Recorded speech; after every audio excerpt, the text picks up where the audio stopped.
தமிழ்நாடு வெல்லட்டும் என்ற தலைப்பில் விழுப்புரம் தெற்கு மாவட்ட திராவிட முன்னேற்ற கழகத்தின் சார்பில்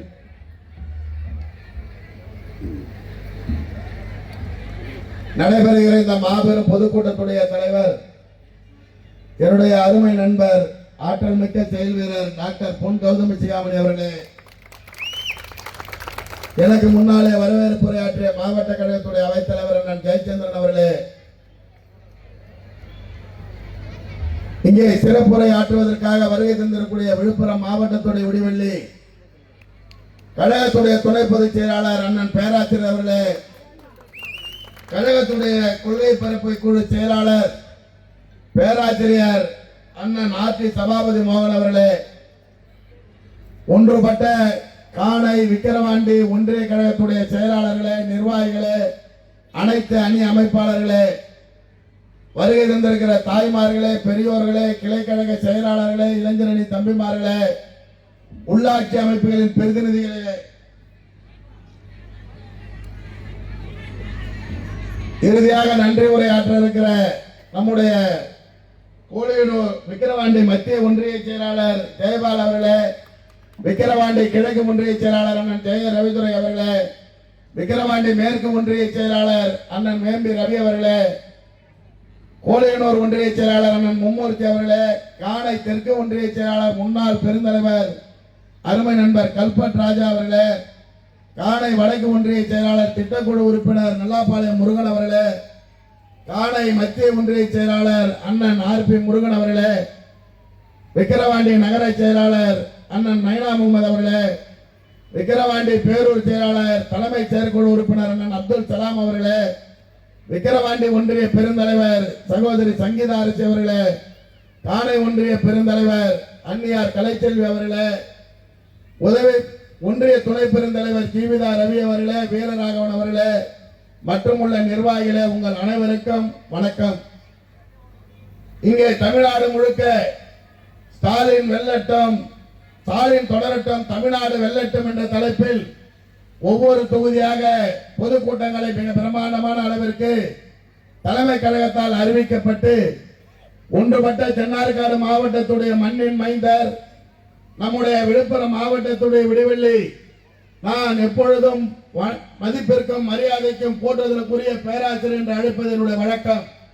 அவருடைய 50 ஆண்டு கால நண்பர், இருவரும் ஒன்றாக அண்ணாமலை பல்கலைக்கழகத்தில் இருந்து பகுத்தறிவாளர் கழகத்தை எப்படி வளர்த்தார்கள், எப்படி திராவிட முன்னேற்ற கழகம் ஆட்சிக்கு வருவதற்காக 1989 ஆண்டுக்கு முன்னால் 14 ஆண்டு காலம் இந்த கட்சியை ஒவ்வொரு ஊராக இருவரும் சென்று கூட்டம் பேசி 1989 ஆண்டு நம்முடைய அண்ணன் பேராசிரியர் பொன்முடி அவர்கள் விழுப்புரம் தொகுதியுடைய சட்டமன்ற வேட்பாளராக அறிவிக்கப்பட்டு வெற்றி பெற்று எல்லோரும் எதிர்பார்க்காத நேரத்தில் மாண்புமிகு மக்கள் நல்வாழ்வுத்துறை அமைச்சராக இருந்த காலம் தொட்டு இன்று வரை நட்பு பாராட்டி வருகிற நம்முடைய அண்ணன் சபாபதி மோகன் அவர்கள் விக்கிரவாண்டி தொகுதிக்கு வந்திருக்கிறார்.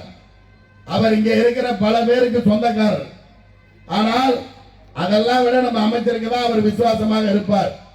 அதனால்தான் அவரிடத்தில் நான் தொடர்பு கொண்டு எந்த இடத்தில் இந்த கூட்டம் நடக்கிறது, இந்த கூட்டம் நடத்துகிற இடத்தில் நீங்கள் பேசுவது தான் சரியாக இருக்கும், இங்கே அவ்வளவு வேகமாக ஒரு காலத்தில் இந்த சங்கங்கள் இருந்தது என்பதை எல்லாம் நீங்கள் விளக்க வேண்டும் என்று சொல்லி இருக்கிறேன். என்னுடைய நண்பர் மாவட்ட செயலாளத்தில் நான் சொன்னேன், நான் ஒரே ஒரு பிரச்சனை பற்றி மட்டும் இந்த கூட்டத்தில் பேசுறேன். சரிங்க, காலையில புறப்பட்டு சிந்தாமணியில இருக்கிற உலக தமிழர்களின் தலைவர் முத்தமிழறிஞர் கலைஞர் சிலைக்கு காலை 10 மணிக்கு நம்முடைய துணை பொதுச் செயலாளர் தலைமையில மாலை மரியாதை செய்துவிட்டு விக்கிரவாண்டியில நம்முடைய சமூக ஆர்வலர்கள், விவசாய சங்க பிரதிநிதிகள் மற்றும் இருக்கக்கூடிய மகளிர் சுய உதவி குழுக்கள், இன்னும் என்னென்ன தேவை இந்த தொகுதிக்கு என்று எல்லோரிடத்திலும் கருத்தை கேட்டுவிட்டு மதியம் இந்த கட்சிக்காக உழைத்த இந்த தொகுதியிலே இருக்கிற அண்ணன் பாப்படப்பட்டு ராஜாராம், வெங்கந்தூர் ஆறுமுக கவுண்டர், அதே போல செல்வராஜ் வீரமூர் ஆகிய 5 நபர்களை சந்தித்து அவர்களுக்கு மரியாதை செய்துவிட்டு காணை ஒன்றியத்துடைய முன்னாள் பொருளாளர் அண்ணன் முன்னாள் ஊராட்சி மன்ற தலைவர் அண்ணன் ராமநாதன் இல்லத்திலே ஏறத்தாழ 50-60 பேர் மதிய உணவு அருந்துவிட்டு உங்களை சந்திப்பதற்காக காலையிலிருந்து தொடர் பயணத்தை நம்முடைய மாவட்ட செயலாளரும் கொள்கை பரப்பு செயலாளரும் செய்துவிட்டு தான் வந்திருக்கிறோம். இங்கே வந்திருக்கிற தாய்மார்கள் பெருமளவு கூடியிருக்கிறீர்கள். நம்முடைய கழகத்துடைய நிர்வாகிகள் கூடியிருக்கிறீர்கள். 2 நாளைக்கு முன்னால் ஒரு முகநூலிலே நேற்றைக்கு முளைத்த காளான் திராவிட முன்னேற்ற கழகத்தை விமர்சித்து ஒரு வீடியோ போட்டு அந்த வீடியோவில் ஏதோ திமுக காரணம் முதலமைச்சரையும் என்னையும் மாவட்ட செயலாளரையும் பேசி ஒரு வீடியோ வெளியிட்டு அதை உண்மைத்தன்மையை அறியாமல் சில பத்திரிகைக்காரர்கள் அதை பொதுவெளியிலே பரப்பிக் கொண்டிருக்கிறார்கள். நான் கேட்கிறேன், அவர் இந்த ஊரை சேர்ந்தவர், அவருக்கு என்ன தெரியும் நந்தன்கால்வாயை பற்றி? இதோ என் கையில இருக்கிற இந்த ஜீவோ 2018 அரசாணை எண் 238 அன்றைக்கு அதிமுக ஆட்சி நந்தன் கால்வாயை பற்றி ஆய்வு செய்வதற்காக வெறும் 35 லட்சம் ரூபாய் ஒதுக்கப்பட்டிருக்கிறது. என் கையில இருக்கிறது ஆதாரம். அதற்கடுத்து இன்றைக்கு 2026 29ஆம் தேதி ஜனவரி மாதம் ஜிஓ நம்பர் 5 நீர்வளத்துறையிலே 42 கோடியே 69 லட்சம் ரூபாய்க்கு ஊட்டு கால்வாய் அமைப்பதற்காக சாத்தனூர் அணையிலிருந்து நந்தன் கால்வாய் தொடங்குகிற இடத்திற்கு 23 கிலோமீட்டர் அரசு நிலம் போக வனத்துறை நிலம் போக தனியார் நிலத்தை எடுப்பதற்கு எந்தெந்த கிராமத்திலே திருவண்ணாமலை மாவட்டத்திலே எந்தெந்த ஊரிலே மந்தவெளி புறம்போக்கு தனியார் நிலம் என்று சர்வே நம்பர் உட்பட அறிவிக்கப்பட்டிருக்கிற அரசாணை பார்த்துவிட்டு ஒரு வாய்க்காலிலே நின்று கொண்டு 860 கோடியை கொள்ளடித்த திமுக ஆட்சி என்றார நேருக்கு நேர் விவாதம் செய்ய தயாரா? நீ எப்ப அரசியலுக்கு வந்த? எந்தெந்த ஊர் தெரியுமா? எந்த ஏரின் தெரியுமா? எத்தனை ஏக்கர் என்று தெரியுமா? மாண்புமிகு அமைச்சர் அவருடைய தம்பி என்னுடைய மரியாதைக்குரிய அண்ணன் ராஜசிகாமணி அவருடைய திருமணத்தை முடித்துவிட்டு விழுப்புரம் அரசு ஆண்கள் மேல்நிலைப் பள்ளியினுடைய மைதானத்தில் முத்தமிழறிஞர் கலைஞர் வந்து உட்கார்ந்தார்.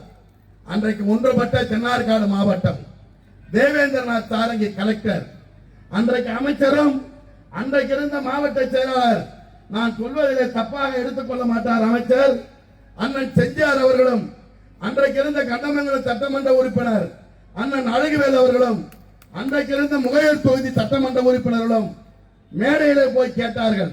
மாண்புமிகு முதலமைச்சர் முத்தமிழறிஞர் கலைஞர் அவர்கள் 23 லட்சம் ரூபாயை 1989 ஒதுக்கி அதை தண்ணி கொண்டு வந்தார்கள்.